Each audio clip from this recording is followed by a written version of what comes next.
Talk about that later. Okay, on the Hill today, Democrats are continuing to deal with the fallout over sexual harassment allegations against Senator Al Franken. He's just one of dozens of powerful men who've recently come under fire for sexual misconduct. In the book Down Girl, The Logic of Misogyny, Kate Manne explains why people with misogynistic traits are often forgiven and the victims instead suffer the consequences.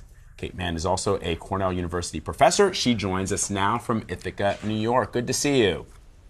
Thanks for having me on the show. So, Kate, in your book, you differentiate between misogyny and sexism. Explain what those differences are exactly for our audience.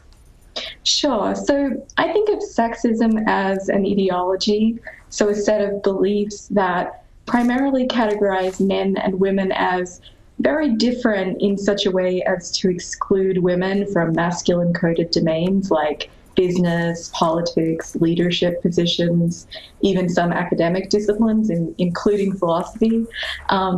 Whereas misogyny I think of as the kind of law enforcement system that kicks in to police and enforce those kinds of divisions of gendered labor. So it's one way of looking at it is sexism is the theory and misogyny is the police force.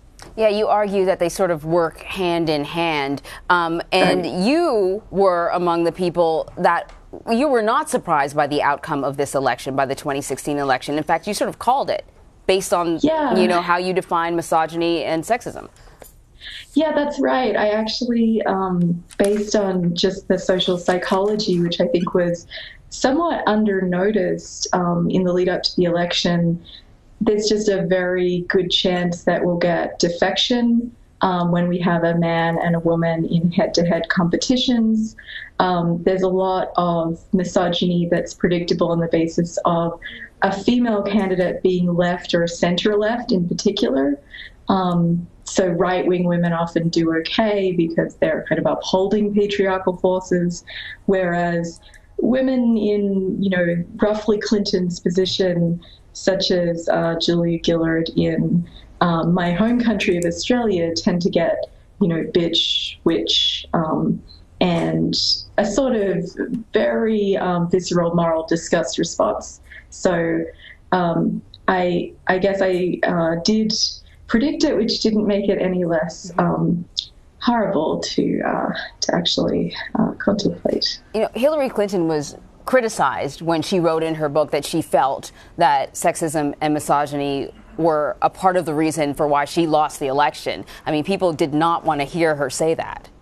They really didn't. And it evinced the very misogyny which she was trying to draw attention to in what I thought was actually quite a mild and understated way under the circumstances. But look, here is another way of looking at it.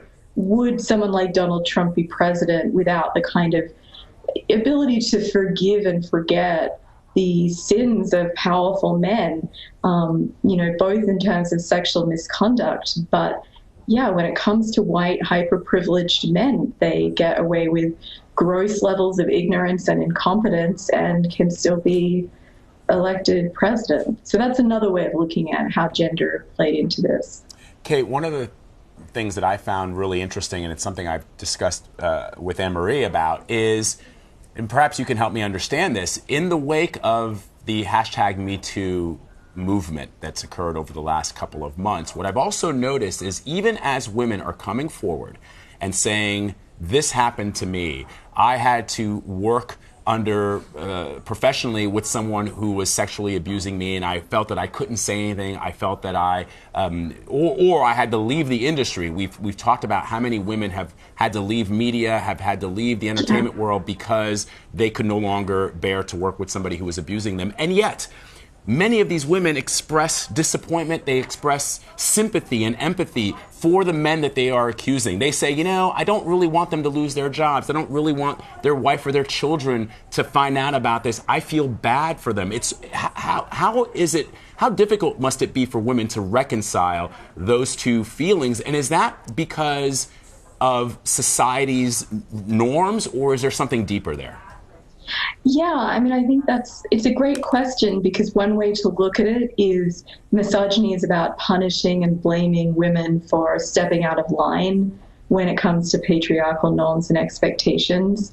And the flip side of that, just structurally speaking, is forgiving and exonerating and extending sympathy, or what I call somewhat tongue-in-cheek empathy for the powerful men who commit misogynistic acts. And I think it's particularly, as you astutely point out, women who often indulge in empathy because we're very much trained, due to misogynist social forces, to be givers of moral nurture and care, all of which are good things but should be extended in ways that are not biased towards men over women, among other things. So I think we have to, think about the victims first. Mm-hmm. So part of your argument is that the misogynistic structure punishes women who step out of line, step out of their role, and rewards women who maintain the status quo. The counter argument, especially after the Access Hollywood tape, the counter argument with the president for his supporters was, he's not sexist. Look at his daughter, Ivanka. Look how much he respects her. Look at the number of women he's promoted within his own businesses. He has a number of women with a lot of responsibility within his businesses. How do you respond to that? Well, I actually agree that it's not obvious Trump is sexist, because he feels so threatened by women who are A, powerful, and B, challenging his position or his dominance. So he wouldn't be, I think, as threatened by powerful women if he truly believed that, we were incapable of rivaling his supposed excellence. But I also think that he's completely fine with women in subordinate positions if they're very loyal to him. He's boasted that, I have plenty of women executives. They make money for me.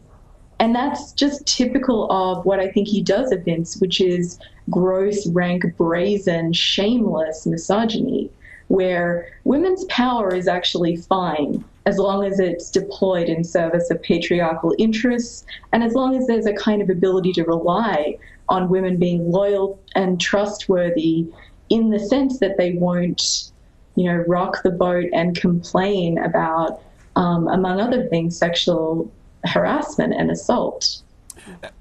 So, Kate, should women be under the lens, should women be under the microscope if, because of the way our society is structured and organized, if they, quote unquote, play the game? I mean, you will meet a lot of women who have ascended to the heights, to the heights of either media or business or entertainment, and they say, look, this is just the way it is, and to succeed, you've got to play at this game, right. And who also sometimes offer no sympathy to other women who say, I shouldn't have to compete in this way. It's hard to understand. Because there are still many, many women now who will not #MeToo. That's right. They've had experiences. They've had many experiences. But it's not for them, it's not in their best interest to talk about them so publicly. Yeah, what about that?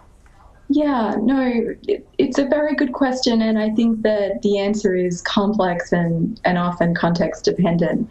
I mean, it depends a lot. Are you vulnerable as a woman, because of other intersecting social factors, due to race, class, being trans? In a lot of cases, women simply can't afford to speak out. But there are other cases, in particular, I'm thinking of white women like me, who are actively complicit in ways that are not compulsory for self-preservation. And there, I think, while I think it's, certainly understandable that there's a tendency to kowtow to patriarchal forces, while I wouldn't want to rush to be moralistic, we do have a responsibility going forward to really, use the coin of privilege in order to do the right thing, which is to dismantle these extant patriarchal forces, which we're seeing, survive and, if anything, proliferate and grow stronger because of the backlash to genuine feminist social progress, which we have made. Okay, man, it's been very interesting talking to you. Hopefully what some people are calling this watershed moment that we're experiencing right now will result in some sort of lasting change, or maybe we might have you on again to help solve us with this really problem. Fascinating. The book is called Down Girl. The book that you wrote is called Down Girl. Kate Manne, thank you so much. We really learned